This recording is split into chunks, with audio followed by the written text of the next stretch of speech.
Ladies and gentlemen, good afternoon. We will begin with our prayer to be followed by the national anthem. May we request everyone to put yourselves in the presence of our Almighty God.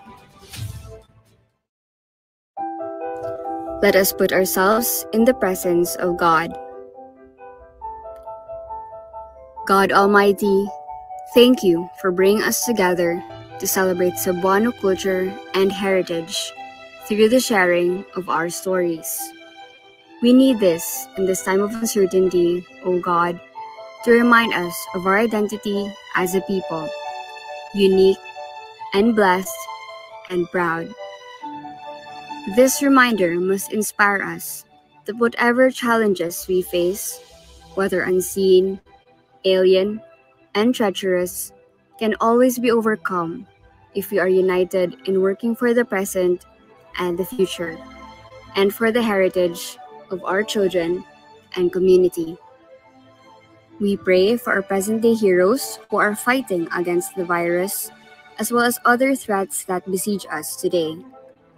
For our own people struggling to overcome these threats, and for those who have died, fallen, but never forgotten. Dearest God, heal our land. Amen. Mga kababayan, ang pambansang awit ng Pilipinas. Kayang magiliw, ewas nagsilanganan, alam ng puso, sa titik mo'y buhay. Lupang hinirang, tuyag ka ng magiting, sa mandudubig, di ka pasisigiw, sa nagagang tutok sa simoy at sa langit ng pagaw, ay hinatang tula, kawin sa pagkayang minamahal. Ang isang lang matawad mo'y nagumpay na nagtitindig, ang ituwing at araw niya kailan, huwag ay di magtitindig. Lumang ang araw ng warating pagsinta, mo'y nangin sa piling mo. Ang hindi kaya ng kangay mga api, ang namatay ng dahil sa'yo.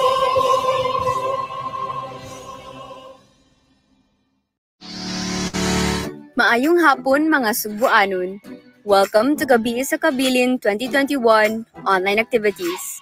This is an engaging space to appreciate and experience Cebu's culture and heritage.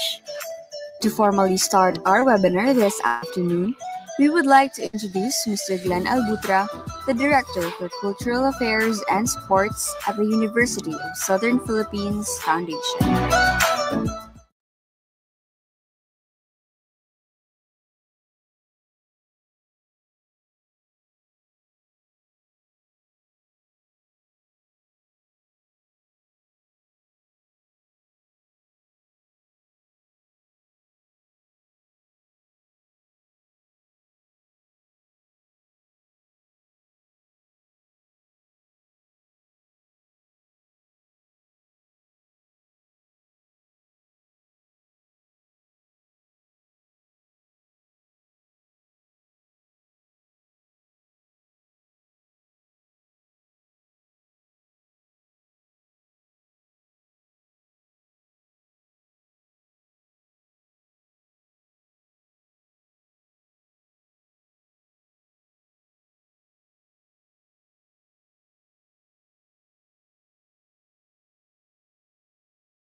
Thank you everyone for joining us today for another Gabi sa Kabilin webinar. Apart from this role in the epic battle of Mactan against Lapu-Lapu, what else do we know about Ferdinand Magellan? Not much, I suppose. So this afternoon's discussion is much welcome opportunity for everyone to know more about this person that helped introduce Christianity to the Philippines. respected historian and author Dr. Danilo Gerona will grace us this afternoon with a larger view of the person that was Ferdinand Magellan, his youth, his education, his life before the expedition, and the lesser known facts about the world famous navigator. Indeed, with Dr. Gerona's specialization on the early Spanish colonial history of the Philippines, we are in for insightful and entertaining afternoon. Our resource speaker this afternoon specializes in the early Spanish colonial history of the Philippines. He spent many years of graduate and postgraduate research in various archives in the Philippines and in Europe, particularly in Spain, Portugal, and Italy, where he also delivered lectures in prestigious gatherings of scholars, such as in one of Spain's oldest universities, the Universidad de Sevilla and the Sociedad de Geográfica de Lisboa in Portugal, among others. He is a public scholar. He published more than 30 books and over 100 monographs on various topics in local and national histories. The most important of these, Ferdinand Magellan, Armada de Malacca, and the European discovery of the Philippines, the first comprehensive and fully documented book on the subject written by a Filipino historian, earning from him the recognition as one of the leading scholars of Magellan's history. As the only ASEAN member of the Multinational Committee International of Sevilla 2019-2022 in Spain, spearheading the celebration of the 500 years of the circumnavigation of the world, he is also one of the few Magellan's historians in the world invited by the Spanish Ministry of Defense to meet with King Philip VI of Spain and with the Admiral of the Spanish Navy, appointed as one of the 5 members of the panel of experts in the National Quincentennial Commission. Dr. Gerona is currently the director of Partido Studies Center and the newly created Magellan Elcano Studies Center at the Partido State University in Camarines Sur. So, without further ado, let us welcome Dr. Danilo Madrid Gerona, PhD.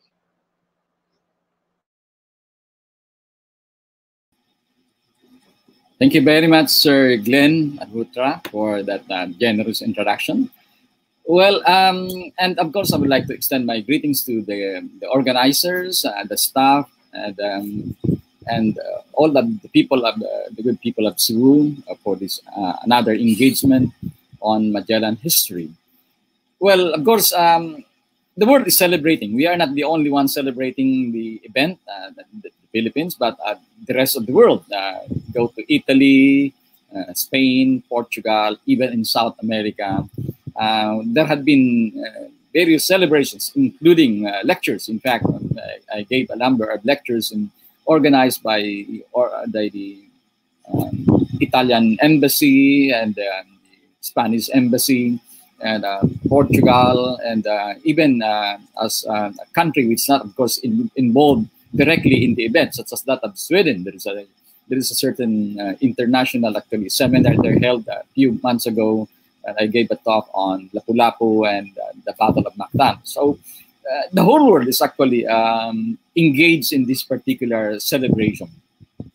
But then it's quite ironical that the celebration had been focusing more on the circumnavigation, on the crew, the armada, the events involved in the discovery, or some people would call it a rediscovery, and even on the circumnavigation of the world. Of course, Spain and Portugal is not actually, they are more interested in the celebration what will happen in next year in September of 2022, because that's the return of that's the time that the expedition returned 500 years ago to Spain, and of course to Portugal, being a Portuguese native, Magellan himself. But then, despite all these seminars, webinars, little had been discussed about Magellan.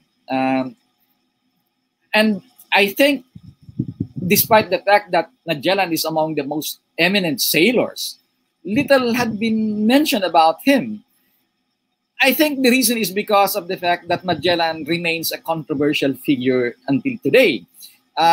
When we had some kind of a meeting at CHAM, Centro Historia de Alemar in Portugal, with the Philippine ambassador, Ambassador Kuki Feria, and I raised the point before the scholars there at the university. That's one of the leading universities in Portugal.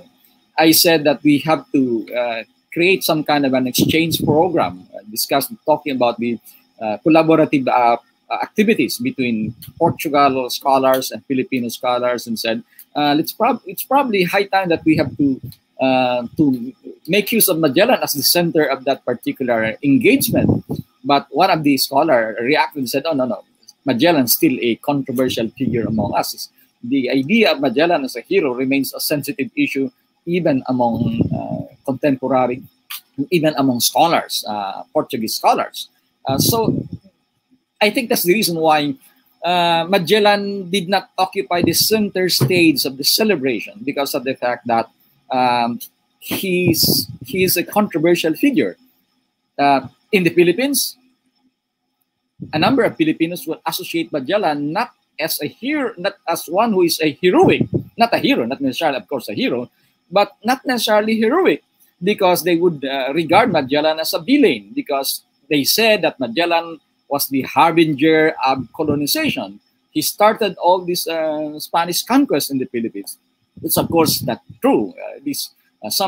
Most of these complaints actually have no basis, and anyone who studied the primary records, the actual records in the archives, would realize that much of their accusation against Magellan was actually false. So that's one thing. Among the Filipinos, Magellan is also a sensitive figure.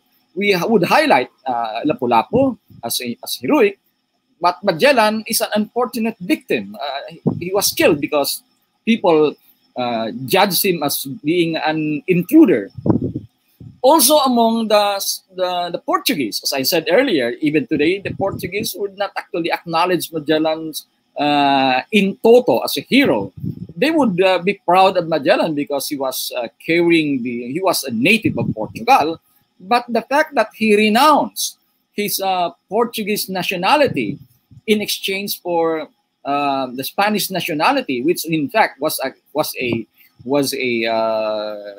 rival superpower in the 16th century, that created a lot of heartaches among the Portuguese. In fact, at one time, some of the Portuguese officials wanted Magellan to be assassinated before the expedition could leave, because it would be an embarrassment for Portugal if Magellan succeeded in carrying the honor for the Spanish crown. So, among the Portuguese, Magellan is a traitor, and therefore there is so much hesitation regarding celebrating Magellan as the prominent personality in this 500-year celebration. Hardly, in fact, can you find a monument in honor of Magellan. There was, of course, a padrao. It was included among this in a certain monument called the padrao, which I will show later on, but not as a particular monument to honor Magellan.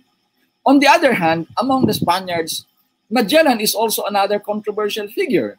Though Magellan shifted allegiance and became a subject of Spain, adopted Spain as his mother country, and served faithfully under Spain, yet the Spaniards were suspicious of Magellan's loyalty.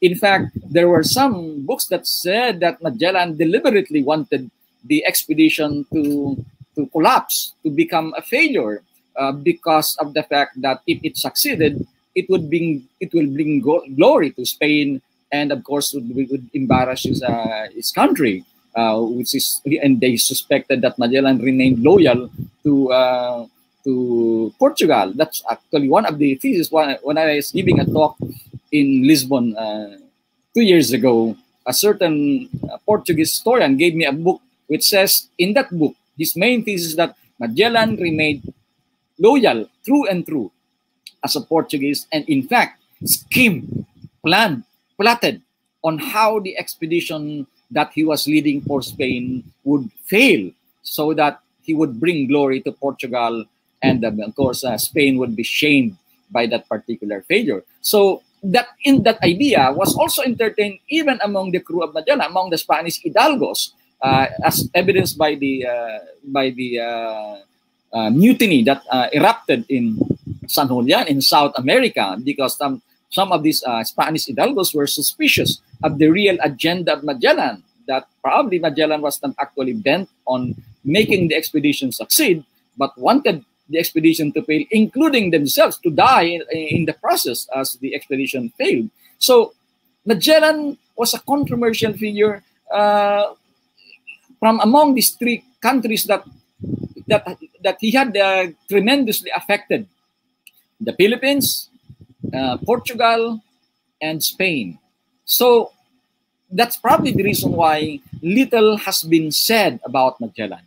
And in fact, not only that, very little discussions, seminars were held even today as we celebrate the 500 years, because of the particular reason that even today, Magellan remained a controversial figure. They would acknowledge, even as I said, just to raise another point, even in Spain, the celebration to a large extent would focus more on Sebastian del Cano rather than on Magellan. In fact, the first time I was in Spain, one of the first things that that was way back in 1995, the first thing that I looked for was a monument in honor of Magellan, but none I could find one.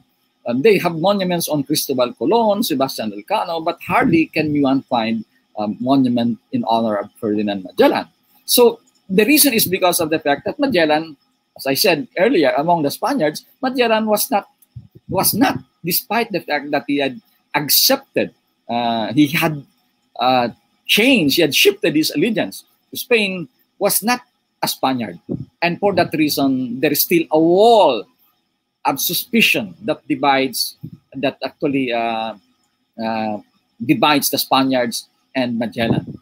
And in this particular case, they would highlight more Sebastian del Cano, because Sebastian del Cano is a Spaniard, despite the fact that Sebastian del Cano, in fact, threatened the success of the expedition because he was among the ringleaders of the mutiny in San Julian.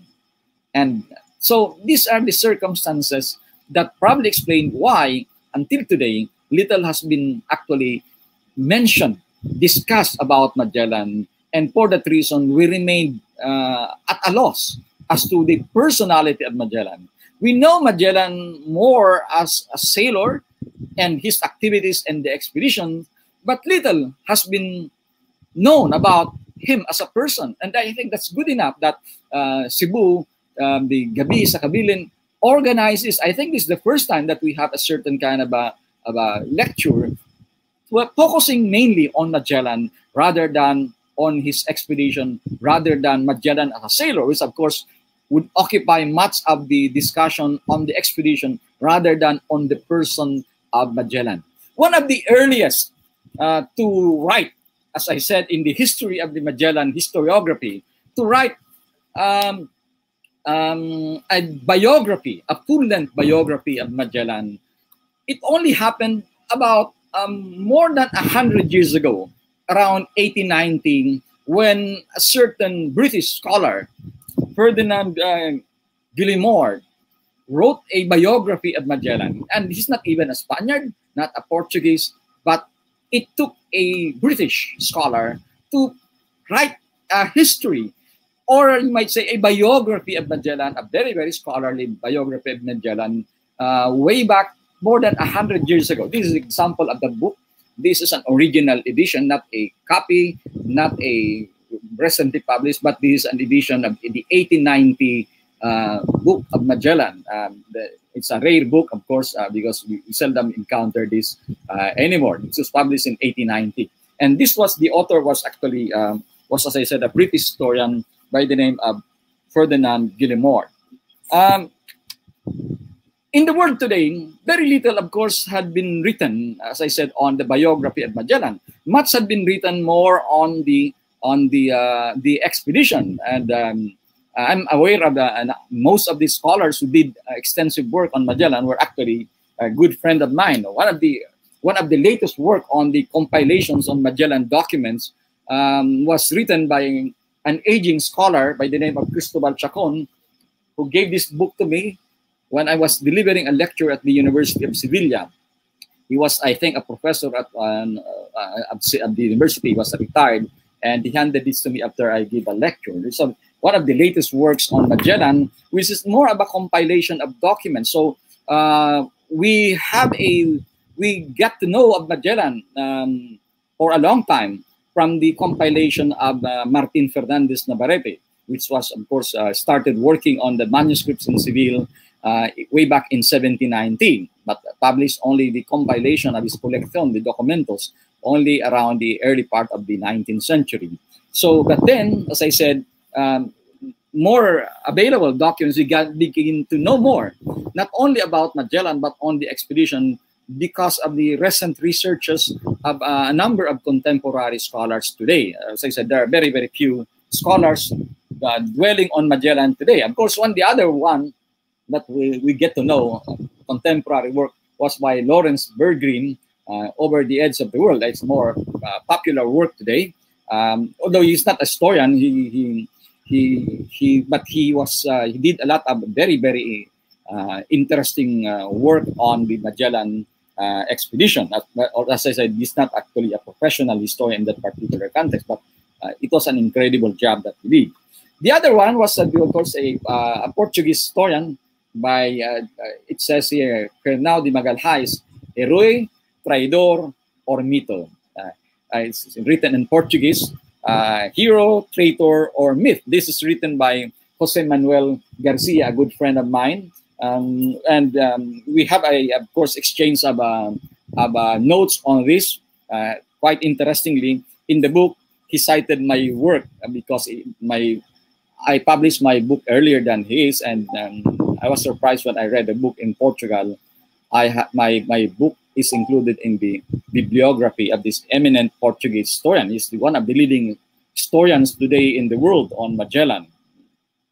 And for that reason, as I said, we know very little about Magellan, and only in very recent times that we begin to know of the person, the persona of Magellan, because of the growing interest on Magellan because of the 500 years. But then, as I said, still, the person of Magellan remains elusive even among us. We have little details, but so much remains obscured in terms of his personality. So can we now proceed to the next slide, please? One of the, you might say, enigmas about the Magellan biography is his name, Magalhães. Very, very surprisingly, of course, today there are already a lot of Magalhães in Portugal. In fact, when I was working on the Magellan biography, you might probably the surname Magalhães would go back to the medieval age. So, but then we don't really know what was the origin of the name Magalhães. So it remains to us an enigma as to how we really understand. Of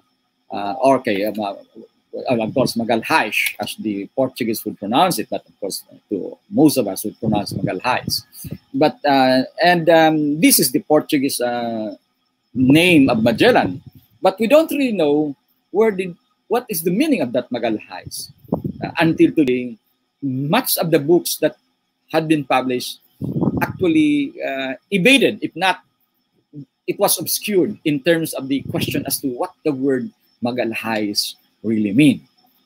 But we know for a fact that the Magallans was in Portugal and around the 13th century. In fact, the suspicion is that the Magallans family or the ancestry of Magellan were not actually Portuguese. They were probably Frenchmen. One American historian theorized that the family could have come from Normandy and migrated to Portugal only around the medieval age because of the the ancestor of Magellan actually accompanied a certain member of the Portuguese royal family when it returned to Portugal to join the crusade, sort of a Reconquista against the Moors, which had been occupying the Iberian Peninsula for the last 700 years. And because of his support to the Reconquista is the effort of the Catholic monarchs to reconquer, to retrieve Portugal and Spain from the clutches of the Moors. And for that reason, they were given certain kind of a reward by the reigning monarch of Portugal at the time. And that's the reason why Magellan, eventually the family of Magellan, was able to acquire substantial lands because it was a gift to them by this ruling monarch. And also, they received a certain kind of a noble title. So they eventually, the family was invested with a certain coat of arms and because of their membership in what they call a lower nobility of Portuguese society. And that's the reason why we have some, as you will notice there, we have a coat of arms of Magellan, and there is a certain sample of his signature. But then there are other, today we are beginning to uncover other signatures of Magellan, but they say one with his signature is not actually Magellan, but they would say it is the other signature. But then, anyway, the point is, we know that Magellan, the family of Magellan was in Portugal by around the medieval age, and for that reason, since then, the Magallans family began to thrive in Portugal. So can we go to the next slide just to provide details on the Magallans family? The little details that we have, I got from a document which says there in May 1567. This is quite interesting because this is a document written sort of more than about 50 years after. Or more than more or less 50 years after. That's 1567. Magellan died in 1521. The document is interesting because of the fact that it was written later, more than 40 years, about 50 years, because of the fact that this was written by a relative of Magellan, Lorenzo Magalhaes or Magallanes, and it was actually a claim. The Lorenzo Magalhaes was presenting documents because he was trying to provide a proof that he was actually related to Ferdinand Magellan. The reason is because Magellan was supposed to get some kind of a benefit after his death, his family, Beatriz or his son Rodrigo. But unfortunately, all the entire family of Magellan were already dead after that. Beatriz apparently died a few years after Magellan died.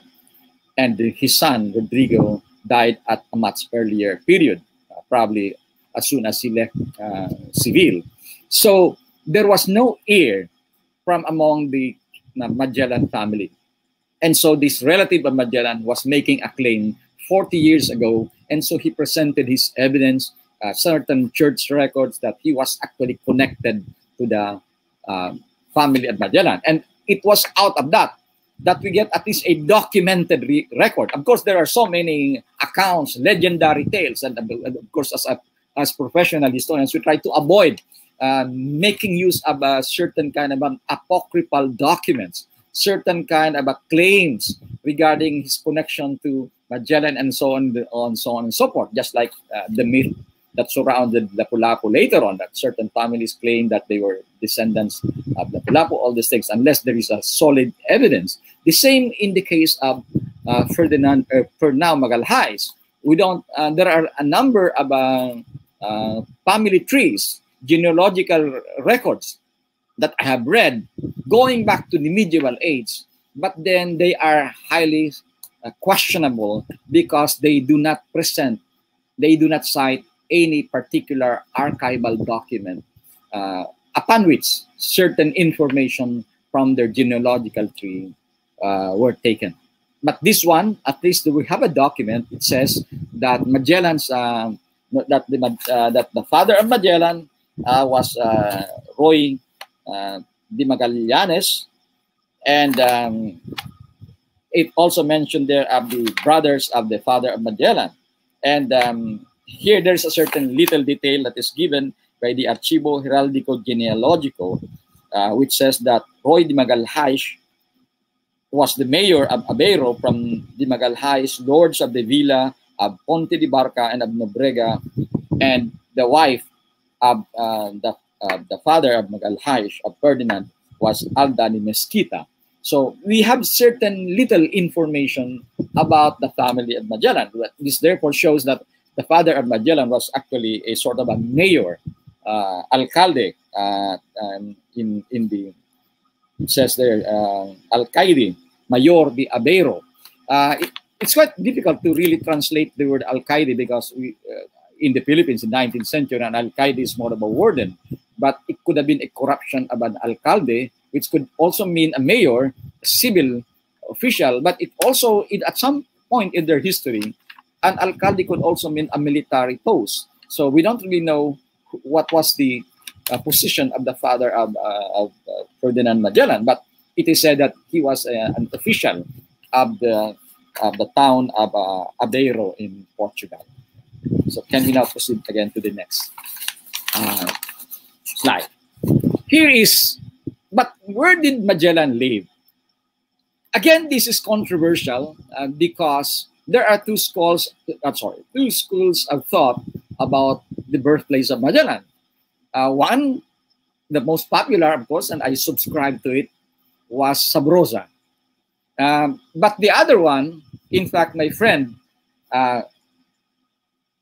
Jose Manuel Garcia, during our meeting at one time when we were invited there in Valladolid because of the beginning of the 500-year celebration, 5 years before the 2021, there is a certain, we were together in that meeting, and we exchanged notes, and it was saying, oh, you're wrong, because Magellan was actually born in Porto, because he was supporting the Porto theory.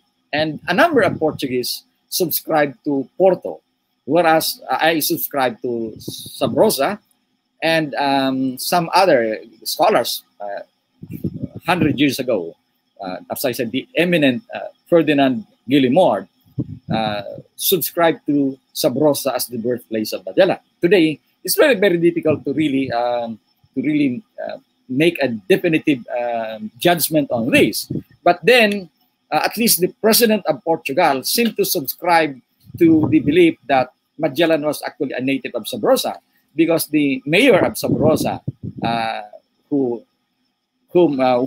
we met also, and in fact invited us together with the ambassador of the Philippines in Lisbon, Ambassador Feria. We went to the town of Sabrosa, and he was elected, was chosen by the president of Portugal to lead the celebration of the 500 years of Magellan circumnavigation. Seems to suggest that he acknowledged the place of Sabrosa in the history of Magellan, and most probably indirectly saying that Magellan was actually, it's an endorsement in a way of Sabrosa, that Magellan was actually a native of Sabrosa. Well, if you notice there in the picture, can we enlarge that? Can we focus that picture? I was standing in front of a certain gate which was supposedly, according to tradition and according to the mayor of Sabrosa, and as I said, among historians, was actually what remains of the house of Ferdinand Magellan. So they in fact put a marker in that particular gate, which to acknowledge the place as an important historic spot of the town of Sabrosa. And then, as I said, there's a certain marker there. And if we go to the next slide, you will notice that. Can we go to the next slide, please? Sabrosa became famous for its vineyard wine. Until today, there is so you'll notice a lot of wine there. In fact, which was named Ferdinand Magellan. So 500 años, it says there. And if one goes to the city or to the town of Sabrosa, you will notice that's a very, very lonely town, I would say. It's a very, very isolated, about farther from Lisbon by about 3 or 4 hours by car, and sparsely inhabited. Very, very few people live there, and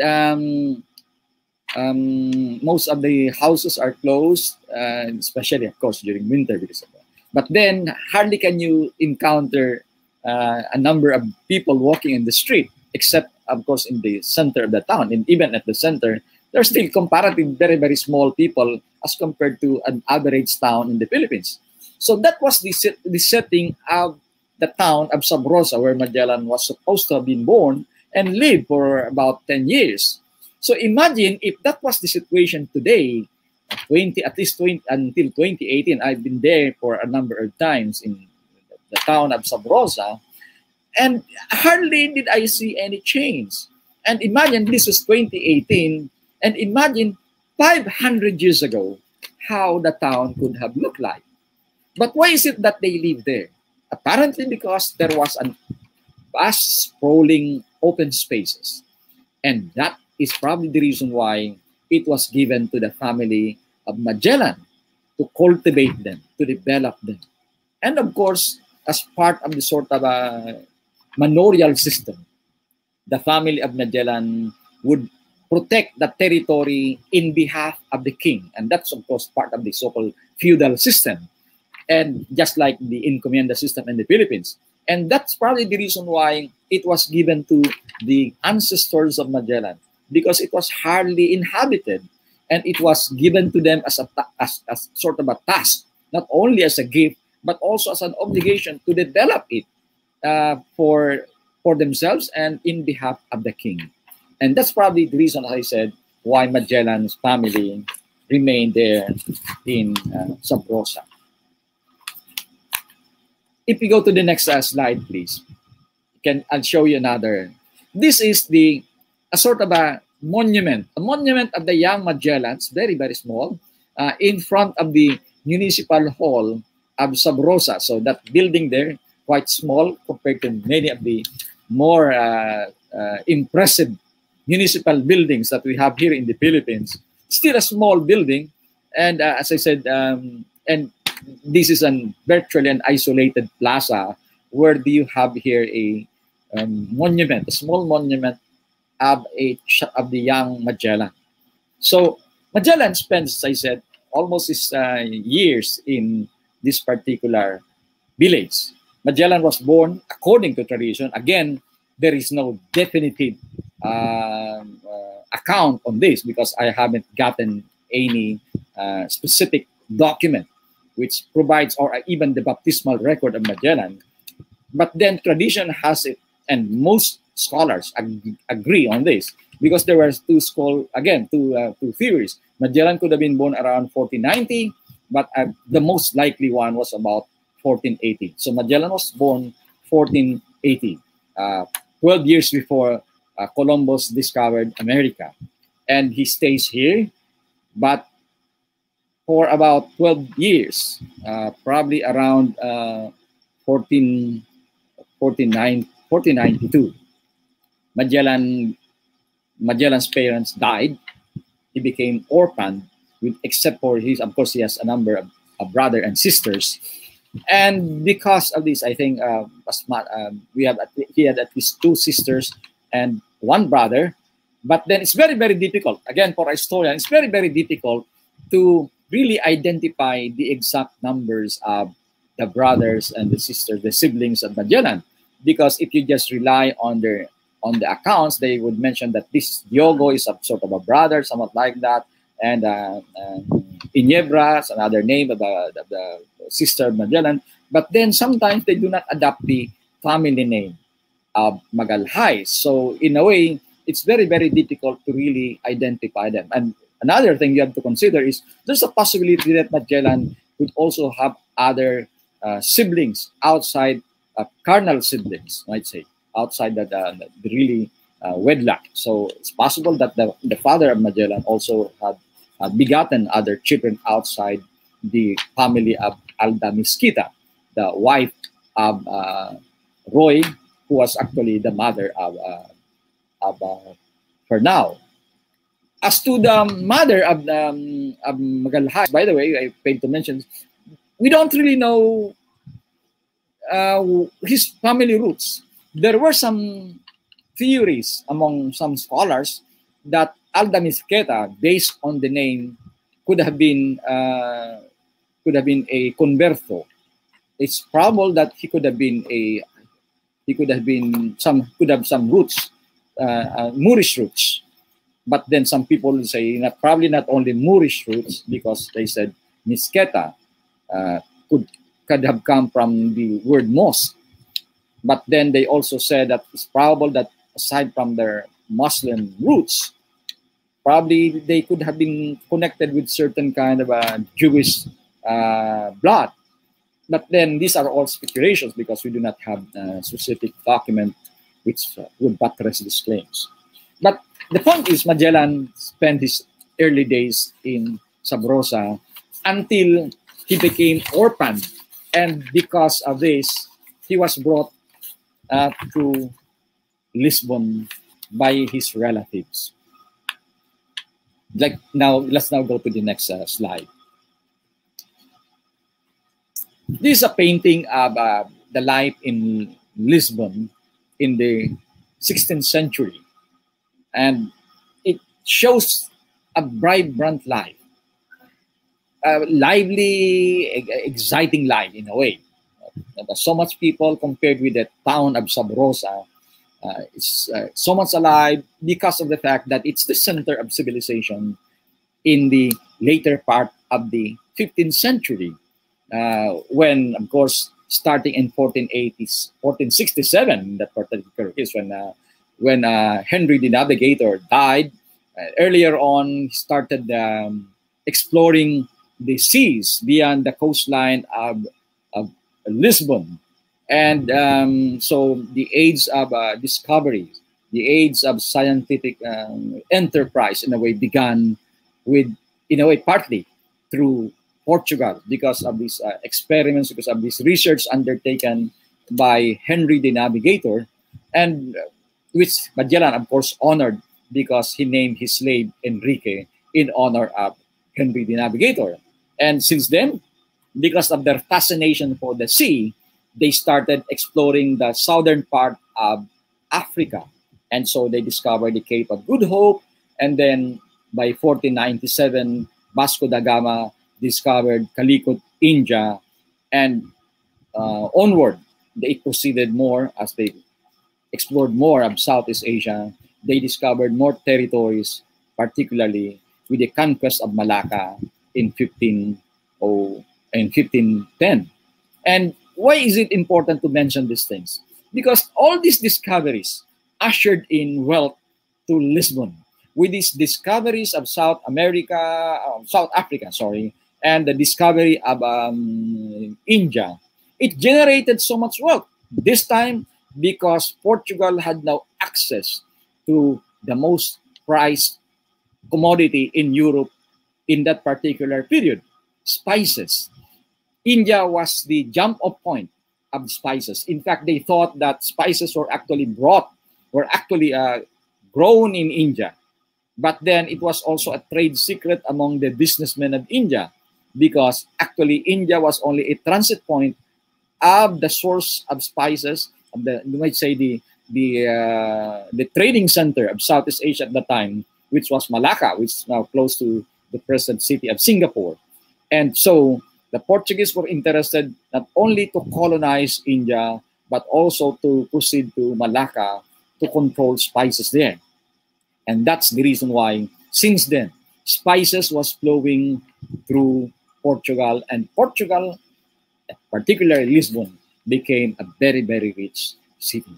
And it was in that particular period, probably around 1492, when Magellan began to live in Portugal, especially not in an ordinary house, but tradition has it, and among scholars, they subscribe to it, that Magellan lived in the palace of King Emmanuel. He became the page in the court of Emmanuel, in fact, assisting Queen Leonora, some way. And because of this, he was educated in the court of, in the royal court of King Emmanuel. And because of the fact that it was very, very rich, it was the center of civilization at the time. So much life, vibrant life. Magellan apparently was also immersed in this particular vibrant culture of the Portuguese in Lisbon. And in fact, and can we now proceed to the next, just to give another image. This is actually the monument known as the Padrao dos Descubrimientos. It's located on the bank of the River Tagus, a very, very important part of river that connects Portugal with Spain, and very historic, of course. And this actually honors is a monument in honor of the eminent Portuguese sailors Vasco da Gama, Albuquerque, of course, including Ferdinand Magellan. So this to show you that by the time that Magellan was already in Lisbon, Lisbon already earned a name, or Portugal already earned a name in world history as the center of research in navigation, and also as the home of explorers. And apparently that kind of experience infused in Magellan certain pride and certain kind of an ambition that he would be like them. In fact, a certain Jesuit priest, Father Vieira, once said that Portugal, that among the Portuguese, Lisbon is their cradle, is a small cradle, but the Portuguese had the world as their graveyard. The reason is because of the fact that the Portuguese developed certain restlessness. They are not contented with living in Lisbon or in Portugal. They wanted to go out of the world. And going out of the world means sailing the seas. And that's precisely why Portugal earned such kind of tremendous global prestige, which Magellan eventually imbibed along the way. Let's now go to the other slide. As I was saying earlier, Magellan became a page in the Lisbon court. And this is give you an example. This is the remnants of the palace of King Manuel, Castelo de San Jorge, it says there. And so if you notice, there are certain kind of, it was decorated with cannons to display the grandeur of the palace. It's a sprawling palace, probably I would say several hectares in a way, and still very, very impressive in terms of its architecture. It's located on top of the hill and overlooking the sea. I think the reason why they chose it because of the fact that it was supposed to stand guard for the city of Lisbon, and it protects the entrance to the city of Lisbon by way of the sea. So that is where Magellan spent his younger days as a page, meaning to say he was being trained to become a knight because of his membership of the family in, of course, as a lower nobility, at least Magellan had certain privileges that he could be educated in the court of Lisbon. In fact, it became the center of learning at the time that many children of the aristocratic family received their education in the court of the king. So they get their values, their virtues, their chivalrous character in a way through their training in the court. Earlier on, they learned how to behave in the court, the ethical traditions, the customs. They get to learn of the history of the locality from the report from eminent sailors visiting or reporting to King Emmanuel. And apparently Magellan must have come to know these people, probably have seen Vasco da Gama and other eminent sailors at the time when he was residing in the port of Lisbon. But then, after spending probably, he was there about 12 years old, that must have been about 1492, and probably until about 1500s. It says that by 1505, Magellan, he was already about 25 years old, and he was mature enough to tend for himself. And for that reason, as I've said earlier, among the Portuguese, the only way for success, the only way for progress for them was to sail the ocean. And Magellan joined the Portuguese Navy in 1505, 25 years old, and sailed to India. And then after spending about 5 years in India, he also was assigned, this time after 5 years of serving in the Portuguese Navy, Magellan apparently received certain promotions. And so he eventually was promoted to the rank of a captain. And when he was assigned in Malacca, in the conquest of Malacca, that probably added another feather on his cap because of his bravery that he demonstrated in the Battle of Malacca, which is supposed to be a well-fortified city by the Moors. And for that reason, it is in fact said that there are about 100,000 residents in Malacca at the time that the Portuguese were able to conquer Malacca. And it's a thriving city at the time. In 1510, when it was conquered by the Portuguese. In fact, a Portuguese chronicler by the name of Tommy Perez, who published his book in 1515, and probably was referring to the events prior to 1515, because it takes years before one book gets published. He must probably been talking of much earlier events, probably covering that particular period, the conquest of Malacca by the Portuguese in 1510. And even earlier, he in fact mentioned there that Malacca is a thriving market. He mentioned there was a certain community of outsiders, foreigners, and he mentioned these foreigners and called them Lozoes or Lozones.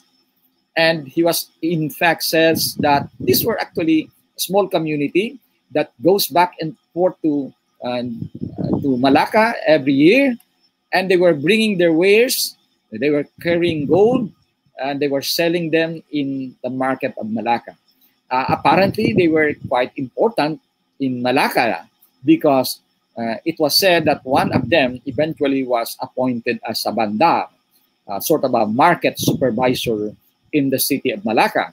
And that's in a way a recognition of the natives of the Philippines, because we suspected, and most scholars who have read the work of Tommy Perez concluded that he was actually referring to the people of Luzon, or probably even of Visayas, but that's the generic title for the natives probably of this archipelago of the Philippines. And in fact, it is probable that Magellan could have already met a number of these natives of Luzones right there in the city of Malacca, where they were engaged in trade. And it was also in Malacca where the young Magellan by this time he was about 30 years old, that he got hold of an important person that would eventually become part of his life as a sailor. And this guy was a 17 years old guy when he got him in Malacca during the Battle of Malacca in 1510, 1511, and he brought them to Lisbon when he returned in around 1512 to Portugal, and he was baptized as Enrique. So Enrique de Malacca, the supposed interpreter of the Magellan expedition, was actually not a native of Cebu, not a Filipino, but actually was a native of Malacca, captured in Malacca, or probably if not a native of Malacca, was a native of the neighboring island of Sumatra. So, but definitely I rule out the possibility that Enrique was a Filipino. He was most likely an Indonesian, which is from Sumatra, because one document mentioned him as coming from Sumatra, and the other one, and coming from the will of Magellan himself. Magellan was the one who wrote of this and mentioned that he got hold of Enrique from Malacca, probably a captive. And at the time, if you are captured in war, you become a slave of the one who caught you, especially if he was an officer. So after that, in 1511, 1512, Magellan returned to Portugal. And then he was assigned again, he was again deployed to another mission, and he went to Morocco. And there in Morocco, in the battle of the, there's a certain place there where he was engaged in the battle. Magellan's leg was, the bone of Magellan's leg was apparently shattered. It says there, the nerves in a way of his leg. Well, probably not actually. It's actually, let's say more safely put it, that his leg was actually wounded. And apparently Magellan was walking with a limp. And it's the reason why probably Magellan probably came to the Philippines. When Magellan came to the Philippines, he was probably limping, most likely limping because of that shattered bone, most likely in the leg that was hit by apparently a cannon or an arquebus. But the point is, he was asking for some compensation to King Emmanuel for a sort of a disability. But then instead of giving him what he was requesting for, despite the fact that he was a casualty in the war, he was actually condemned because of certain kind of a trumped-up cases made against him.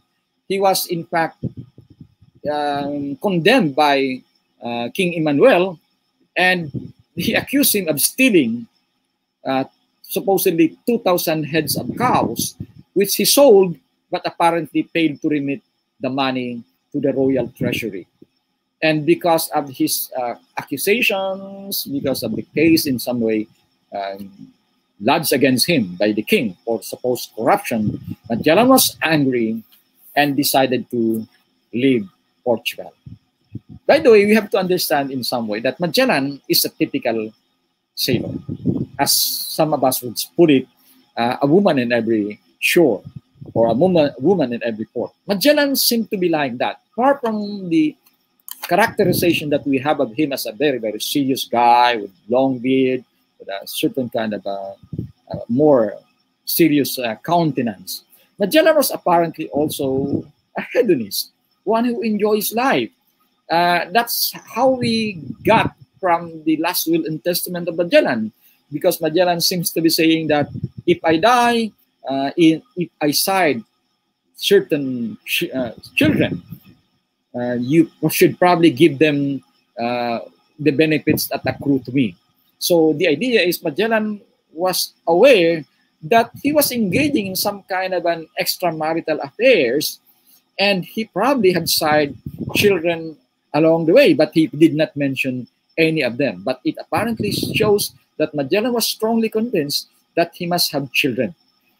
Precisely, one of them was in fact mentioned by a certain Augustinian friar, and he says that it was actually one of those responsible. In fact, the death of Magellan was partly due to this man, not because he killed Magellan or he inflicted some pain, but because it is said that in the Battle of Mactan, this bastard son of Magellan by the name of Cristobal Rebelo was supposed to was seen by Magellan as being ganged up in Mactan by the natives of Mactan. So Magellan lost that sense of reason and that sense of personal safety, that he simply rushed to this guy who was actually wounded by a poisoned arrow and trying to defend him from the attacks of the natives, but he himself was actually killed in the process.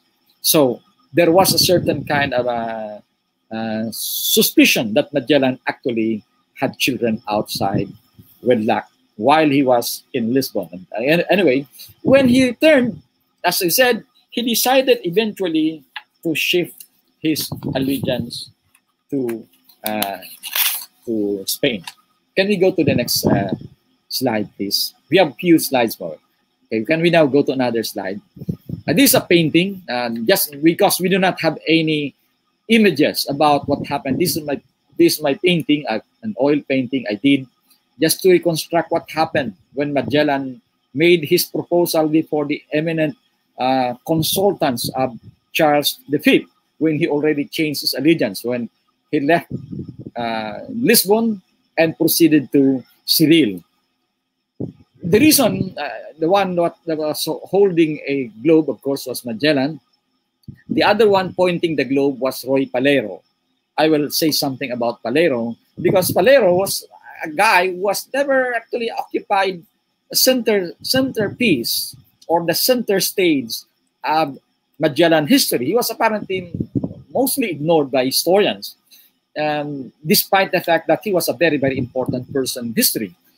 In fact, it appeared to me that much of the boost that Magellan got in his proposal to travel to the East was probably due to Roy Palero. Palero was a cosmographer. He was an astrologer. He was an astronomer, but also an astrologer. Of course, we know that an astrologer and astronomer seems to have certain kind of a world apart. The astronomer practices science. The astrologer practices half-baked philosophy and some kind of a superstitious interpretations of certain empirical data. They watch the heavens, but then they relate that with the meaning, with our sense of destiny in this life. And that was Palero. And Palero was suspected as also being half-crazed, apparently because a typical suspicion given to versatile persons like Palero, a very, very brilliant man, whom Magellan must have met in the University of Lisbon. So certain accounts said that Magellan met this important guy in the University of Lisbon. So there could be a possibility that Palero was a professor in Lisbon, in the university, because he was a renowned cosmographer and renowned astronomer and also astrologer. But Magellan seems to suggest also that probably Magellan was not simply a guy who dropped out of the education in the court of King Manuel in Lisbon, but probably Magellan also spent some time in the university, but it was never recorded by any available Magellan biography. But we could entertain the possibility that Magellan must have certain education other than what he got from the royal court of King Manuel. He probably went to Lisbon, in a way, and get some education, if not formally, at least he must have talked to a number of eminent scholars at the time that enabled him to convince himself that it would make sense to go on this particular journey. So can we go to the next slides, please? We only have a number of slides. Can we proceed? Okay. The transfer to Seville. Let's go to another slide, please. This is one part of this was actually a drawing, a contemporary drawing. Actually, the one who drew that was actually commissioned by, I think, the city of Seville in preparation for the 500 years. I think so there was so much activity in Seville And several years ago, when I gave a lecture at the university, I met with the mayor of the city of Seville, and he told me of the tremendous activities they are preparing for the 500 years. So this was the part of the particular project undertaken by the city. And on the other side, you have the facade of the Archivo General de Indias of Seville. The Archivo General de Indias of the Seville is the largest archival repositories on the history of the Spanish Empire. And I did much of my work in this particular archive. And it's important because the location of that used to be the so-called Casa de Contratación. The Casa de Contratación is the sort of a stock market, equivalent of our stock market today, the trading house of Spain, because they organized that trading house upon the discovery of Columbus of America in 1492, realizing that there is tremendous opportunities for trade between Spain and America. So they set up this particular unit. And it's important for Magellan.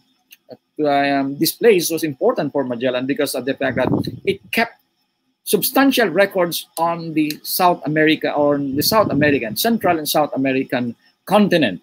And some of them were maps, which Magellan needed very, very much in order to see what lies beyond America. Was America a mere landmass, an endless landmass where you cannot go to the other side? The belief is that the other side of America could be India. That's probably the reason why they thought that if you go to America, land in America, if you pursue your journey westward, you will reach the east, and the end of that landmass could be India. And that's the reason why, mistakenly, Columbus named the people of the territory as Indians, because he thought he must have reached the other side of the, India. And so, okay, can we go to the other slide? We only have a few more. So here is the Puente de Isabel, Puente de Triana. At the time of Magellan, through this drawing, it was not a concrete bridge yet. It was simply a bridge made of a sort of a pontoon bridge, and people would go to the other side of that river. This is the river of Guadalquivir. And Magellan, when he transferred to Seville, lived in the other side of the central central urban district of Seville. So he lived on the other side of the river, in the barrio called Triana. So in Samar, there is a certain kind of a town there named Triana, and there is a suspicion that it played a critical role in the history of Magellan expedition in the Philippines, apparently because it was named Triana. And Magellan lived in Triana. The other side, I am standing on the other side, is the central, let's say, urban district of Seville, but there is a bridge. The other side of that was Triana. And Magellan lived in Triana, and he must be crossing the river through this pontoon bridge every day, probably during the time that he was there, because of the fact that he was on the other side. And Triana was known as the sailors' village. Most sailors were residing on the other side of the river of Guadalquivir, and Magellan lived there. Can we go to the other slide, please?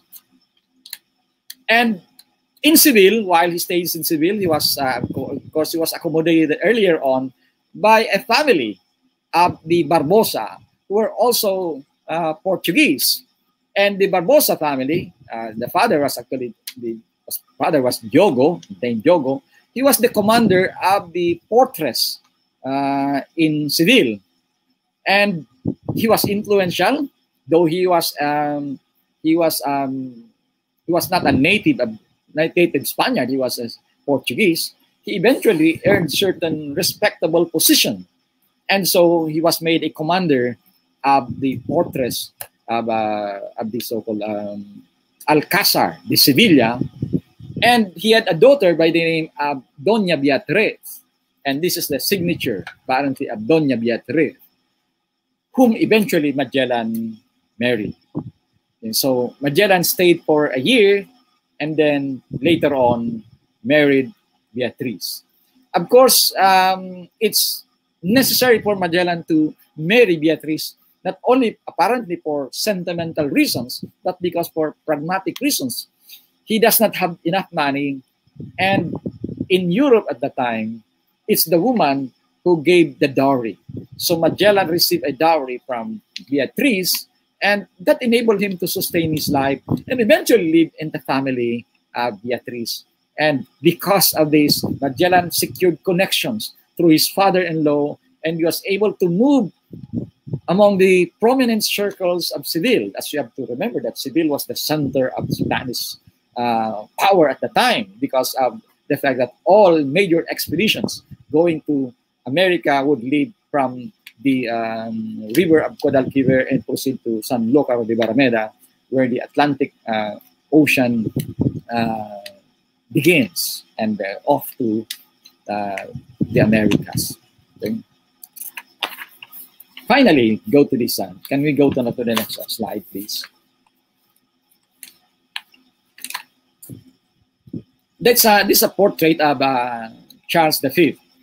Charles V has a very, very prominent chin, and it's typical of the Habsburg. That's they call the Habsburg chin, and it became an issue of ridicule for Charles, because it appears it said that Charles could not even close his mouth, and at one time he visited a certain farm, a certain village, and a certain farmer told him, because he could not recognize that he was the king, he said, "Sir, you better close your mouth, because the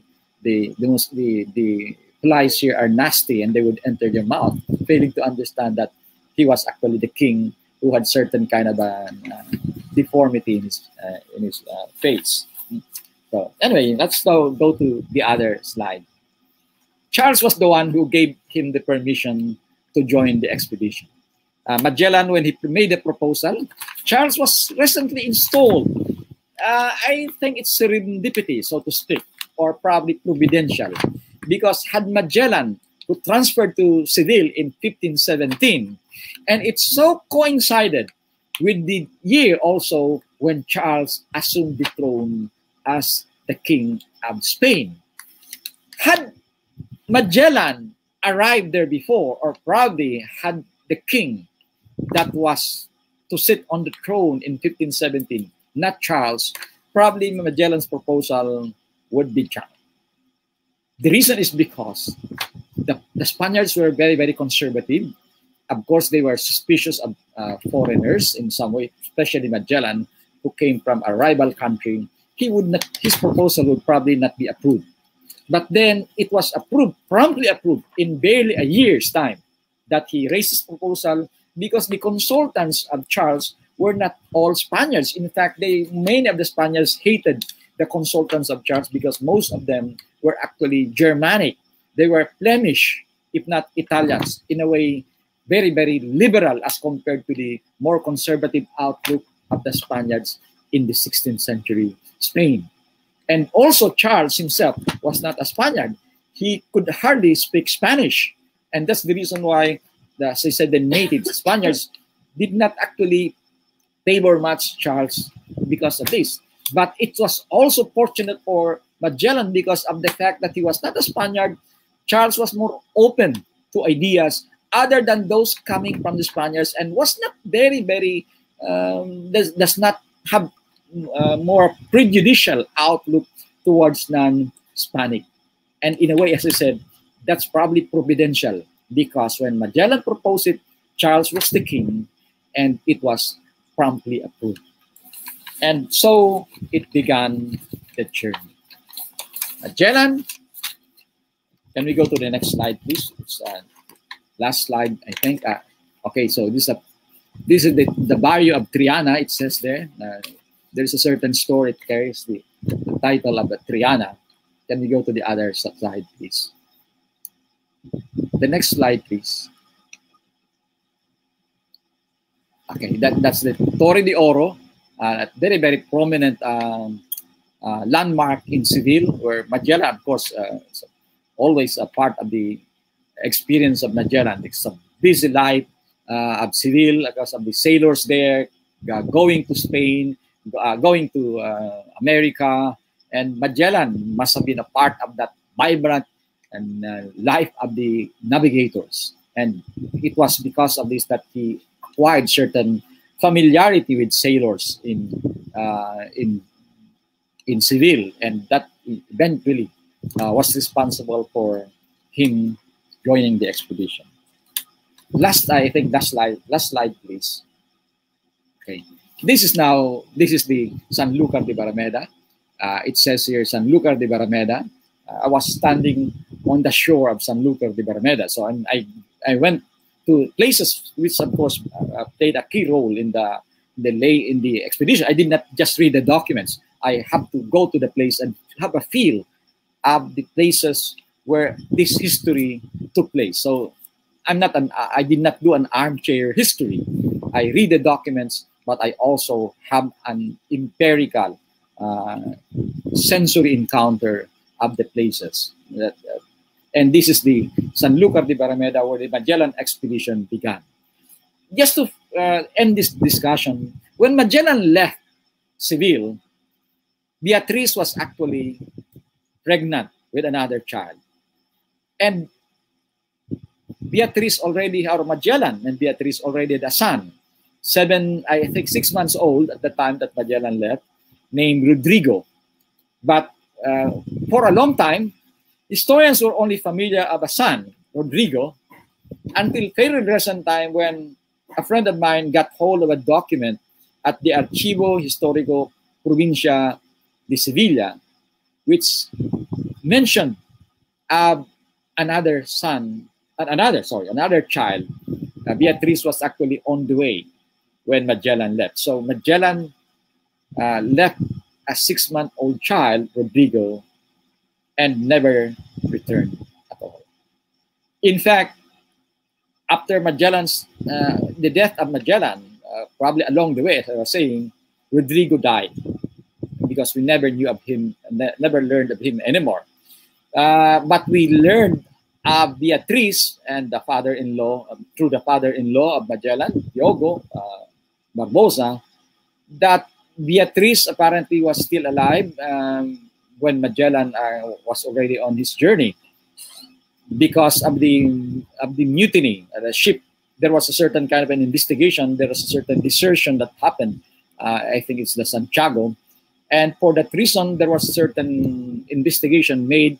And among those mentioned was, of course, Beatriz, was mentioned by Diogo. And we suspect that at the time that the mutiny happened in San Julian in around 1518, something like that, before it reached the Philippines, it appears that, 1519, sorry. It appears that Beatriz was still alive, but definitely Rodrigo was already dead. And when Magellan died, Beatriz subsequently died. According to some accounts, Beatriz died of heartaches and was stressed apparently. And so no one from among the family of Magellan survived. That's in a way the tragic life of Ferdinand Magellan. And unfortunately, he did not receive, the family nor heirs received the compensation that rightfully belonged to him. In fact, the glory did not even come to Magellan. It took some time in a way, because the glory went to Sebastian del Cano, who was given a certain kind of accolade by the king, given this particular coat of arms and even substantial amount of benefit accruing from the expedition. Thank you very much.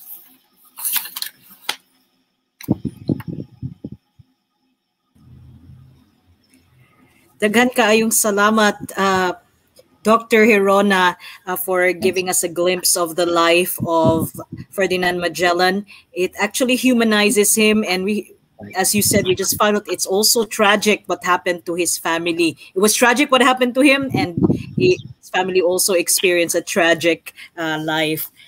So we are now in our Q&A. For those who want to ask their questions, just please comment them in our Facebook page, and then we will try to accommodate as many questions as we can for Dr. Gerona.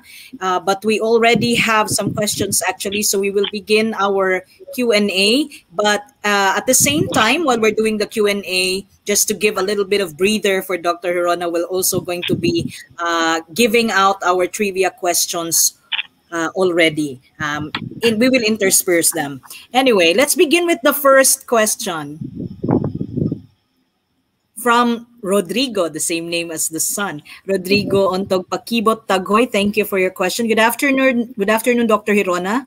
Magellan was a Portuguese sailor. Could you please let us know if there were any other Portuguese sailor during his voyage? Thanks, Rodrigo. I think it's a very interesting and very important question.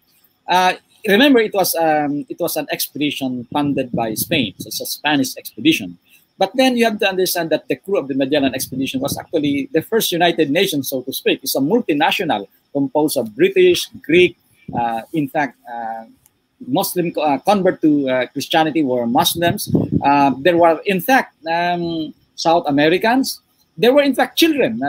We never knew that in history, but there were actually six years old children who were in the expedition, son of a certain officer in the expedition. At least I could see from the passenger manifest or the crew manifest of the expedition, there were at least a number of them, 3 or 4 of them were young boys. There were, in fact, teenagers. Most of them were actually teenagers.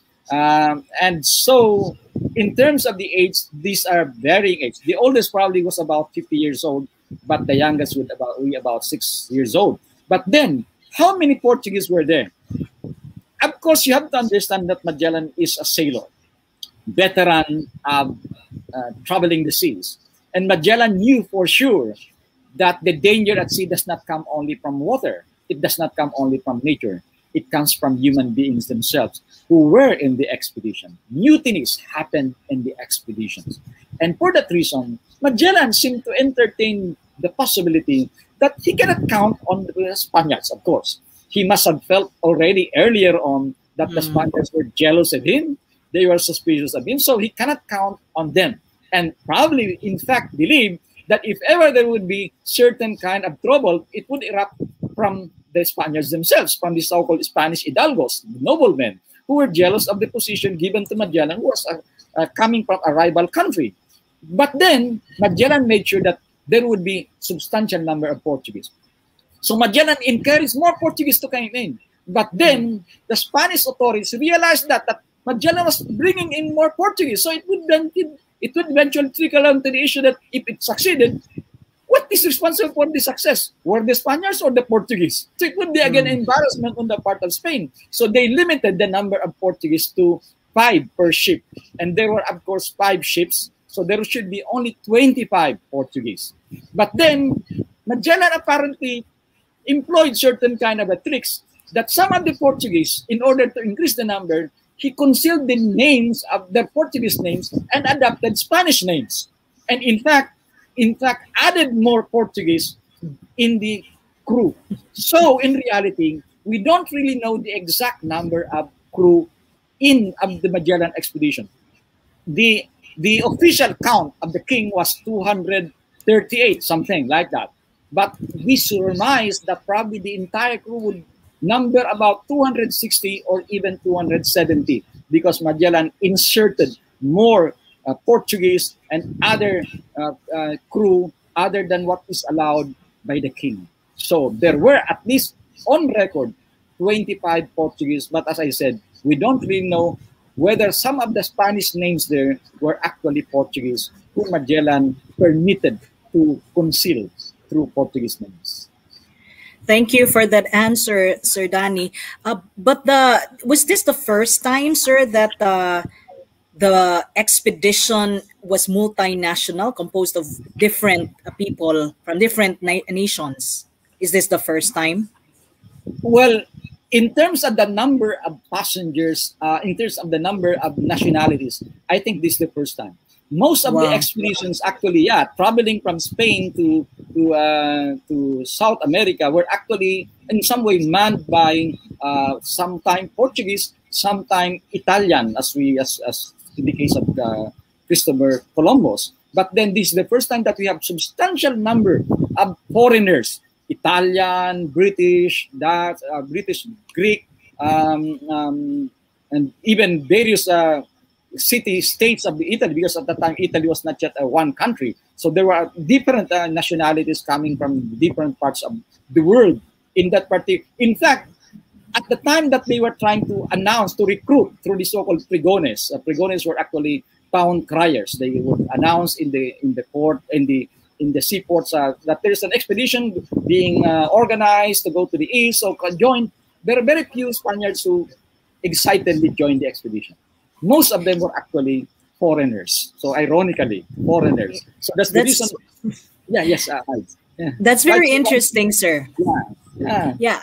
But sir, what about the children? Why were there children? Were they slaves? No, they were actually called pages. So they were actually sort of apprentice, but most of them were actually children, sons of the officials of the expeditions. In fact, it's quite interesting, Hides, because there's also a proposal at one time to bring in women to the expedition. Imagine that they requested that they would bring women in the expedition, but then the king turned down that proposal, and since then apparently it became a standard procedure, even in subsequent expeditions, such as in the galleon, the regular galleon trade, navigation, that they should not be women, because they said the document says it would commit sin against God. So you probably know what is being implied by that. Imagine all-male expedition and you bring in women, it would create a lot of trouble along the way. In fact, another point there hides a sort of anecdote. There were actual cases there that happened about homosexuality.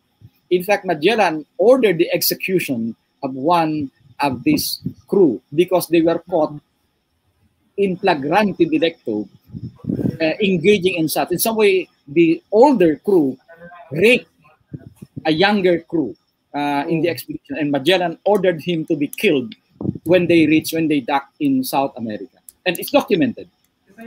That's what you get for not including women in the expedition. That's right. That's right.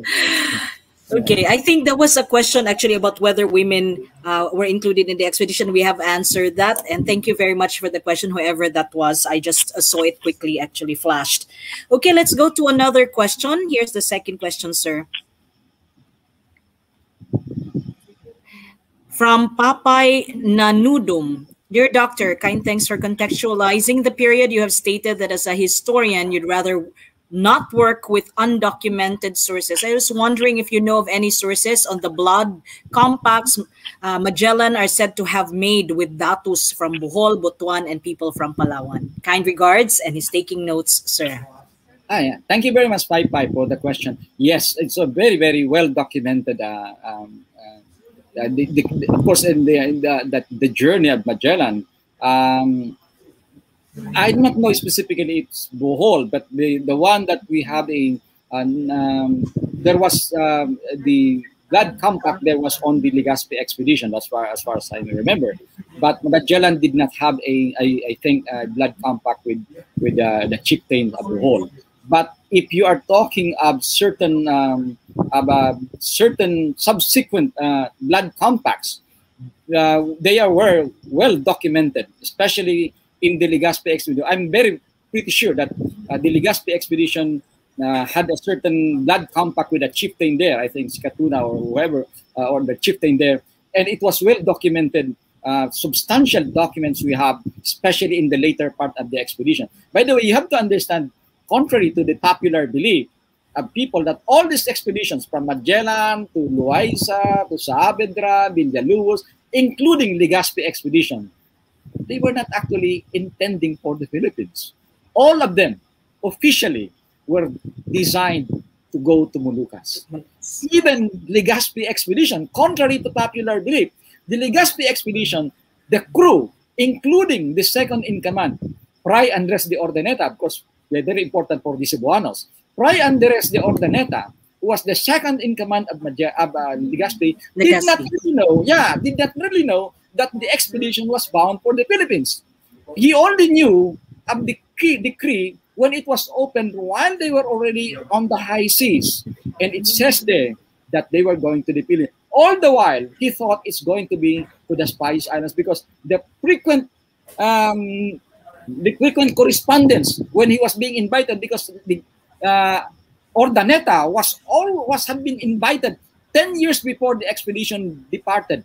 He had been invited by the king, but Ordaneta would say, no, I cannot do that because I'm already a monk. I wanted to retire in life of silence. But then because of this time, the king, he could no longer refuse the king. The invitation, by the way, was given by the viceroy of Mexico. But this time, because the viceroy cannot convince Ordaneta, he already asked the king, said, okay, your majesty, you be the one to invite this guy. And then the Ordaneta said, I cannot do that because then I'm already retired. I'm going to the monastery. I'm already a monk. But as I said, he already gave in because the invitation says they were going to the Moluccas. But when he learned it was going to the Philippines, he was very, very frustrated. So just to clarify points, because some people are saying all these expeditions are bound to colonize the Philippines. They're very, very angry at Magellan, No, most of them were bound for the Moluccas. All, in fact. Therefore, the Philippines was an accident, sir, in a sense. Yes, an accident, Heights, an accident. Yeah. Probably an accident, but probably providential. Probably it's God bringing them to the Philippines in a way to open the way for Christianity in the long run. Then it would be serendipitous, sir. But I think, sir, it's very interesting what you shared already about the Legazpi expedition, and I think that calls for another webinar, hopefully in the future with you, sir. Thank you. Yeah. All right, let's go to the third question, or should we already go to our first trivia? Okay, let's have our first trivia. Fast fingers if you want to get a prize. Here's our trivia number 1. What is the name of Ferdinand Magellan's father according to the Archivo Heraldico Genealogico? Okay, so the first one, we'll get the first one to answer through our comment, through commenting, we'll get a prize. Let's go to our second question, or rather third question.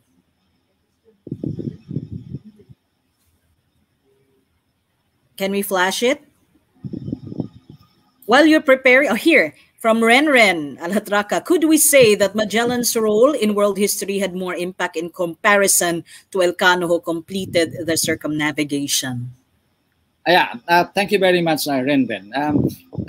Several months ago, we had a debate organized by the cultural arm of the Spanish Embassy, the Instituto de Cervantes. I was sort of the lawyer for Magellan, and the debate was who was more important, Magellan or Elcano. And the one who was defending Elcano, Tomas Mason, was a good friend of mine. He's an expert on Elcano. I deal more with Magellan. And so there was a debate between us, and I was saying that Magellan is important, and he was saying Elcano is important. Yeah, and in Spain, apparently, this consensus apparently was that Elcano was more important. I was invited at one time by the group of the scholars in the Basque region, and two of them actually were experts on Sebastian del Cano, and they were really very, very bent on pushing the idea that Elcano was, of course, a more important character than Magellan. But then we have to consider the fact that Elcano threatened the expedition because he was among the ringleaders of the mutiny in South America. Yeah, he mutinied against Magellan. But then, fortunate enough that he was elected upon the death of Magellan, he was elected to continue the expedition, apparently because the survivors were now dominated by Spaniards. So they would definitely choose a Spaniard rather than a Portuguese or other nationality to head the expedition going back to Spain, and therefore reap the harvest, the glory of the successful circumnavigation. So he got lucky, sir. Yeah, got lucky in some way. He got away also from that mutiny. Is supposed to be tried for that, sir, right? Yeah. Okay, sir, this is my question actually, because we have read, of course, the chronicles that we're told about when they came here, and that how they were also able to baptize Rahajumabon and then his consort. And it mentions there that Magellan was also really one who did the catechizing. Was he religious, sir? I mean, you mentioned that he lived a life, he seemingly was a hedonist. But was he religious? Yeah, very interesting actually. I think this will be a surprise to all of us here, to those who, even to historians. Nowhere can you find in the official decree of Charles V, the so-called 70 Instrucciones, because before the expedition left, 2 or 3 months, I think, before the expedition left, and this is hardly read by historians. Many historians ignore this document. It says there, the decree given by Charles, the 70 Instrucciones, hardly, not even one provision mentioned about Christianization. It did not mention anything about evangelization, conversion, Christianization, teaching. All of them talk about trading in spices, negotiating with the native chiefs for certain kind of a concession to engage in trade in gold, pearls, spices, but nothing about religion. Now, it was Magellan's sense of piety that moved him to bring about the conversion. So it was Magellan's piety. In the Last Will and Testament Hides of Magellan, issued in 1519, before the expedition left, I think a few weeks before Magellan's piety was actually overflows in that particular document. He would say, I wanted, if I die, I wanted you to give the benefits of my services to this particular chapel, to this particular church, to this particular saint. I offer them my prayer, my masses. So this amount should go to this. So Magellan's sense of piety was very, very clear, and I think it was the one that moved Magellan to go against, in a way, a decree. There was no decree telling him that he has to evangelize. And evident of that, because the priests who joined the expedition Hides, there were actually 3. The only one we know is Father Pedro de Valderrama, who celebrated Mass. Remember, they were not missionaries. Contrary to the paintings that we have, sometimes they are depicted as if they were Augustinians. They were not actually religious orders. They were actually seculars, meaning to say they were only to serve as chaplains of the expeditions, and they have nothing to do with the conversion of the natives for whatever reason. So the expedition was not officially mandated for conversion. It was Magellan's will, sense of piety, that paved the way for the Christianization of the Philippines. That's very interesting, sir, because you mentioned that the life of Magellan before the expedition is really far from being pious and religious. There must have been something that happened to him along the way to make him, have that piety again, the sense of that's piety. right. But you have to understand, if you look at the biographies of the chivalrous, of the knights at that time, they were such. You have to remember that Magellan was knighted. He was the knight of Santiago, and because of that, as a knight, you kill, but at the same time, you pave the way for God. So for them, apparently, womanizing, engaging in killing, it is not actually opposed. It's not diametrically opposed to living a life of piety and virtue. You have to kill in some way to bring about the faith. That's precisely the fundamental principle underlying the Inquisition and underlying the Reconquista that raged Europe in the early part of the medieval age. Thank you for that, sir. That's like I said, I find that very interesting because two seemingly opposing ideas, and we see it at work in Magellan. And let's pause for another trivia. Let's have trivia number 2. But before that, trivia number 1 winner is Miss Aimee Tabada. Congratulations. Our colleagues from the organizing committee of the Gabi's Kabilin will get hold of you, will contact you so that you can claim your prize. Let's have trivia number 2, fast fingers. Please, let's have, this is the question. Where was the birthplace of Ferdinand Magellan? There were 2 contesting ideas there, but let's go for the popular one and for the place that Sir Danny actually ascribes to. So what birthplace was that? Okay. Let's have our next question. Let's probably try to see if we can still accommodate one more after this. From NQC, Danica Astilla May. Danica Astilla. May I have a post-capitalist, and post-colonial reading of the Magellan Elcano expedition? Could it be that they had dreams of becoming the first to discover uncivilized lands, something that would be abhorrent to us and to pre-colonial peoples? Yeah, the idea of the discovering uncivilized lands, I think we have to disabuse ourselves from this. Of course, most of us would say post-colonial discourse would have to condemn all these things, to analyze them in the lenses that the Spaniards came here to colonize, and it means it gave a certain prejudice, a certain assumed prejudice that we are uncivilized, we are inferior.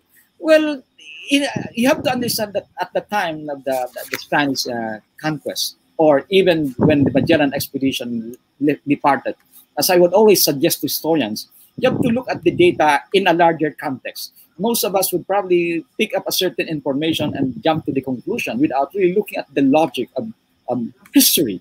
You have to understand that historians do not do that.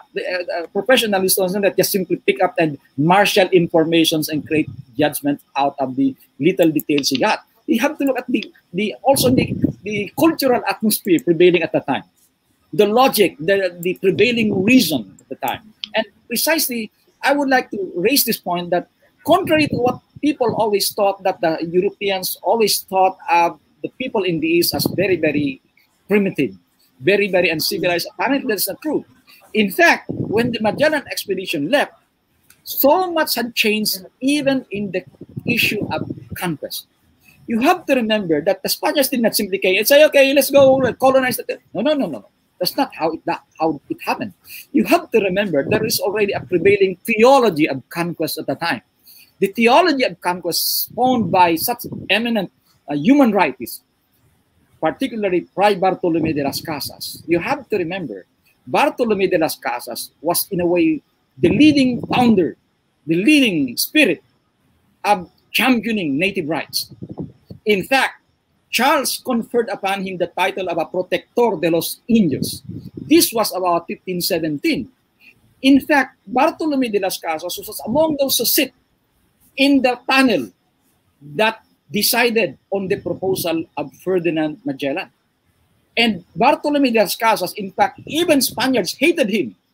They in fact coined a word, a very interesting phrase, the so-called leyenda negra, the Black Legend. Supposedly, the Black Legend was created by Bartolomé de las Casas because he was actually smearing the name of Spain, because he had been complaining in various books that Fray Bartolomé de las Casas of the abuses committed by the Spaniards in South America. But because of his writings, change happened already when the Magellan expedition left. The reason, they learned lessons from the writings of Bartolomé de las Casas. One, when Bartolomé de las Casas start writing on these things, they already produce what you call leyes de Burgos. So as I said, if you are doing a study of Magellan, look at it in the larger context. Leyes de Burgos of 1513, it actually tamed the encomienda system. In fact, one of the provisions of the Leyes de Burgos is they would punish severely a Spaniard calling the natives Pharaoh, meaning to say, calling the natives Pharaoh, meaning to say dog. So imagine just calling a native dog is already punishable. Earlier on, they inflict pain, hardship, they violated nature, but this time, because of the series of complaints made by Bartolomé de las Casas, it already changed. So when the Magellan expedition departed, the notion of conquest had immensely changed already. One good point, the Magellan expedition was, again, this is part of the instrucciones of Charles. It says there that he has to exhaust all peaceful means, no longer using violence the way they did in South America, but exhausting peaceful means. Proof, look at the cargo of the Magellan expedition. Majority of the cargo, and I'm very familiar with this, I read the original manuscripts of the cargo. Most of the cargo were classified as the divas. The divas in English means gifts, giveaways. What does that mean? Because they have to exhaust this diplomacy of gifts rather than diplomacy of violence. Again, because the idea when Bartolome de las Casas came, gradually the notion of human rights, the notion of respecting the natives was already growing. In fact, finally, before I end this answer, guides, in fact, there was already, as I said, the theology of conquest. They already asked the question, what is the right of the Spaniards to occupy a native territory? The argument of the theologians is this: the Spaniards can only occupy a territory because they were there to bring the good news of conversion. Does that have any basis? Yes. The basis is this: it was granted by the papal bull Inter Cetera by Alexander VI, which divided the world into two: sphere of influence to the west, to Spain, to the east, to Portugal. But what does that division? Does that mean that they are already allocated for the conquest to be occupied? No. It's again a misconception among historians. The division was only meant for this: that Spaniards could go to the west, Portuguese could go to the east, not to colonize, but to preach the words. Why? Because as the Pope has an authority coming from God. And what does that authority? Jesus Christ himself issued it. Go and preach the word. And that was a spiritual authority being conferred by Pope Alexander VI to the Spaniards to go and preach the word. But why is it that they carried soldiers? They brought with them soldiers. The idea is because soldiers were supposed to protect the missionaries, to protect the natives from their enemies, to protect the converts against those who oppose conversion, and to use force if necessary so that people may be converted, that they may attain eternal life. That is the theology. So contrary to what we have always known, that apparently there is no such thing as say, you can just go there and attack. No. It was actually deliberated by theologians. What was the right? The right to occupy? No, the right to convert. Sir, but you said that a while ago that there was no intention for Magellan and his crew to convert, no? But there was already that theology. Yes. Oh. In the Magellan expedition, there was actually, the expedition itself is not actually mandated categorically, but implicitly, because it was conferred that the authority of Charles to send an expedition is based on this particular decision that that particular part of the world belongs to Spain. But then, although Charles' instructions does not actually say conversion, but apparently implicitly, because by virtue of the papal bull that gave them permission to go to this territory, it implicitly indicates that the work of conversion could be undertaken, but not officially, not categorically. But anybody in the expedition could do that. But it does not violate the decree of the king. Sir, you also mentioned that the reason for the expeditions actually was to look for the Spice Islands, Bolucas, and for the spices, because it brought about a lot of wealth for them. So they were just there to procure the spices in whatever means, whether they pay for it, they buy it, or trade for it, but not necessarily to occupy the place where that could give them places where they could be given more wealth if they occupy these places. Yeah, that's a good interesting point, Heights. I think you have to understand in some way that the one who occupied the throne was actually not Spanish. He was actually Germanic. He was from Flanders.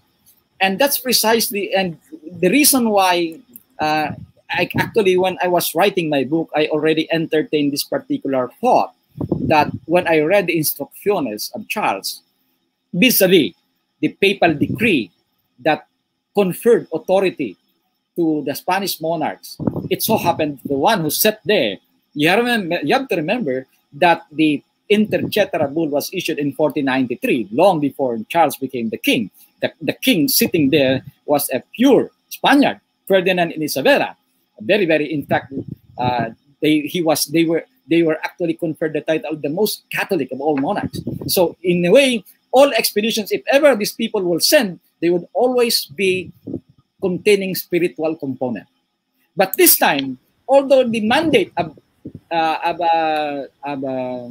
Pope Alexander still stands, that it so happened that the monarch there was not Spaniard. That's the reason why I was pointing this out, because of the apparent conflict. You have to understand that this was not a very, very, in a way, pious monarch, so to speak, because he was Germanic. In fact, at one time, I entertained the suspicion why Pigafetta joined the expedition. I suspected that the Pope at the time, when the Magellan expedition was launched, was suspicious of Charles V, because Charles V was from Augsburg. And remember, Martin Luther was from there, in Germany. It was the hotbed of Protestantism. That's why I entertained the possibility that one of the reasons why Pigafetta joined the expedition was because he was to spy on the progress of the expedition. Was it actually propagandizing for Protestantism because it was launched by one who was in a way Germanic in orientation and probably sympathetic to Martin Luther? I mentioned Pigafetta because Pigafetta was also a mysterious character. Pigafetta was actually a secretary of a papal nuncio. Imagine, occupying a very, very important position. And why would he join an expedition when he was only treated as the second lowest from among the crew, receiving only 1,000 maravedis, whereas Magellan was receiving 50,000 maravedis? So these are anomalies in the story of the expedition. But I again realized that in a way, and also another decision was because the Pope, the papal nuncio, whom Pigafetta was working, was also a sort of a diplomat at the Vatican, of the Catholic Church at that time. He was a very, very political guy. He was the one who was the troubleshooter of the Catholic Church in terms of diplomacy with other monarchs. So these are some of the questions that came out. But then I realized that apparently these are all suspicions. It has no base. Apparently Charles was in a way sympathetic, but apparently he was not very, very open in terms of his profession of faith. That's why he did not articulate in the 70 instructions that there should be an element of conversion there. Apparently he just assumed that what Pope Alexander VI mentioned in the Inter Cetera still stands, even without affirming it categorically as a royal decree coming from him. Thank you for that, sir. And you gave us actually ideas about other characters in the expedition, and it seems that we still have a lot to talk about, actually, especially your theories about these people, sir. And they're very, very interesting. But unfortunately, we don't have time anymore. And so we'd like to thank everyone who sent in their questions. If you really want your questions answered, we'll send them all to Dr. Danny, and maybe at some point we will post them in our FB page. But Sir Danny? Yeah. They can also read the book. They can buy the book if ever they wanted to do more intensive understanding of the history of Magellan.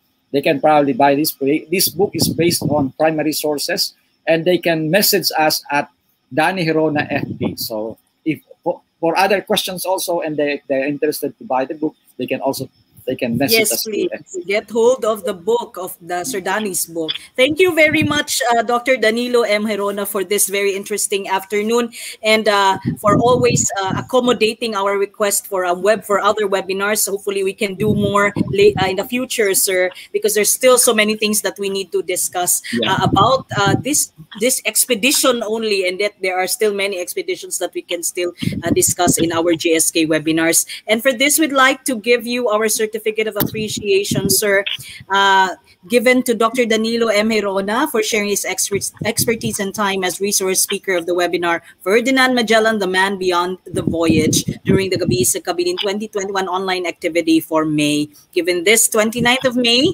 at the Rafi Kabilin Center here in Cebu City, signed by Rafi President Ms. Amaya Aboitiz Fansler.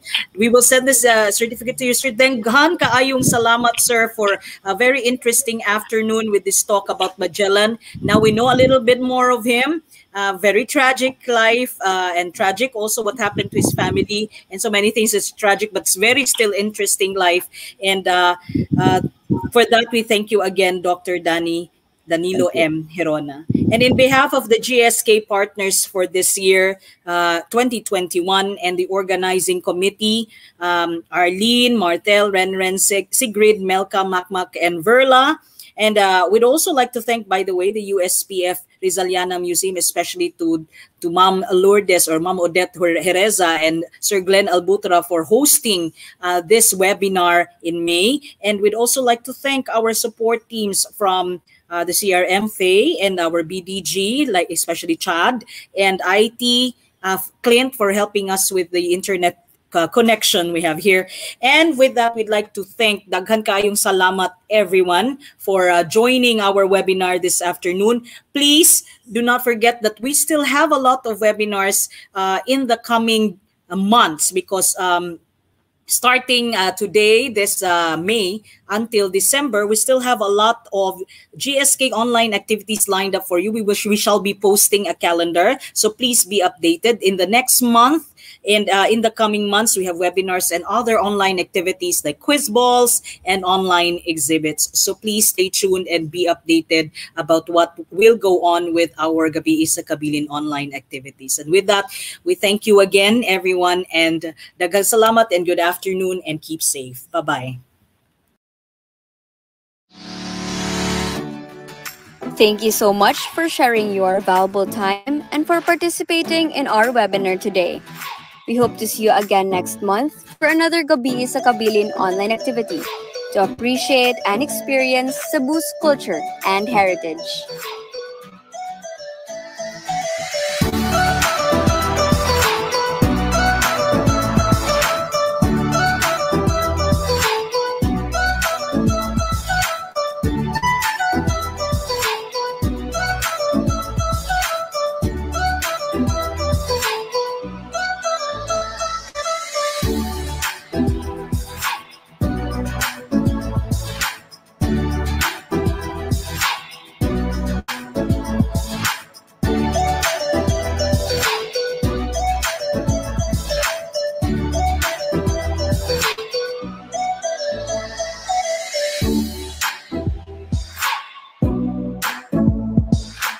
Please don't forget to like our Facebook page and subscribe to our YouTube channel. Again, daghang salamat.